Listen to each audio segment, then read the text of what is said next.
চাঁদপুরের ৪০টি গ্রামে পালিত হলো পবিত্র ঈদুল আজহা। হাজীগঞ্জ উপজেলার সাদরা দরবার শরীফ সংলগ্ন সাদরা হামিদিয়া ফাজিল মাদ্রাসা মাঠে সকাল 8:30টায় ঈদের জামাতের ইমামতি করেন সাদরা দরবার শরীফের বর্তমান পীর মাওলানা আরিফ চৌধুরী। অন্যদিকে সাদরা গ্রামে সাদরা দরবার শরীফে ঈদের জামাতে ইমামতি করেন আল্লামা জাকারিয়া চৌধুরী আল মাদানী। ঈদের জামাত শেষে মহান আল্লাহর সন্তুষ্টির জন্য পশু কোরবানি করেন ধর্মপ্রাণ মুসলমানরা।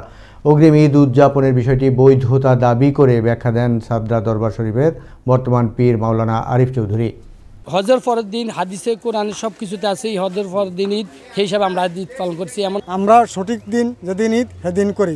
বিভিন্ন রাষ্ট্রে ঈদ হয়, ওই হিসাবে আমরা নামাজটা আদায় করি। প্রত্যেকটা দেশ নিজের স্থানীয় সময় মোতাবেক করছে, তারিখ একটাই। আর এই ধারাবাহিকতায় আমরা 1928 সাল থেকে আজ পর্যন্ত করে আসতেছি। তখন সামান্য কয়েকজন মানুষ ঈদগাহ ছিল। আজকে চাঁদপুরের বিভিন্ন উপজেলা নয়, শুধু সারা বাংলাদেশের দু একটা জেলা বাদ থাকতে পারে, আর না হয় সকল জেলায় আজকে ঈদের নামাজ হয়েছে আলহামদুলিল্লাহ।